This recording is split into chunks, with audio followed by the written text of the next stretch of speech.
കരുനാഗപ്പള്ളി മാളിയേക്കൽ പാലം ഗതാഗതത്തിന് തുറന്നുകൊടുക്കണമെന്ന ആവശ്യം ശക്തം. ആഗസ്റ്റ് 15-ന് മുമ്പ് പാലം തുറന്നുകൊടുത്തില്ലെങ്കിൽ പൊതുജനങ്ങളെ കൂട്ടി പാലം ഉദ്ഘാടനം ചെയ്യുമെന്ന് മനുഷ്യാവകാശ നീതി ഫോറം. മാളിയേക്കൽ മേൽപ്പാലം സ്വാതന്ത്ര്യദിനത്തിന് മുമ്പ് തുറന്നുകൊടുക്കണമെന്ന ആവശ്യവുമായി മനുഷ്യാവകാശ നീതി ഫോറം.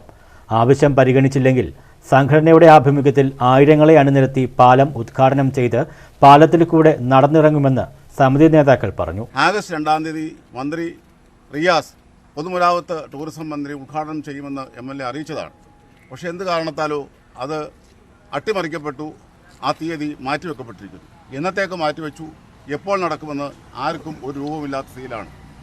ഈ പ്രദേശത്തെ ആളുകൾക്ക് നേരത്തെ ഇവിടെ അധ്യക്ഷൻ സൂചിപ്പിച്ചതുപോലെ ആശുപത്രി പോകുന്നതിനോ കുട്ടികൾക്ക് വിദ്യാഭ്യാസ സൗകര്യങ്ങൾ അനുസരിച്ച് നാഷണൽ ഹൈവേ പോകുന്നതിനോ ഒക്കെ ഉള്ള ഒരു പ്രധാനപ്പെട്ട എന്തുകൊണ്ടാണ്.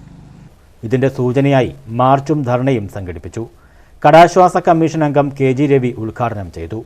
താലൂക്ക് പ്രസിഡന്റ് മെഹർഖാൻ ചാനല്ലൂർ അധ്യക്ഷത വഹിച്ചു. മുഹമ്മദ് കുഞ്ഞ്, തഴവ സത്യൻ, അഡ്വക്കേറ്റ് KP മുഹമ്മദ്, സ്വാമി സുഖേഷ സരസ്വതി തുടങ്ങിയവർ പങ്കെടുത്തു. News bureau, Karunagappally.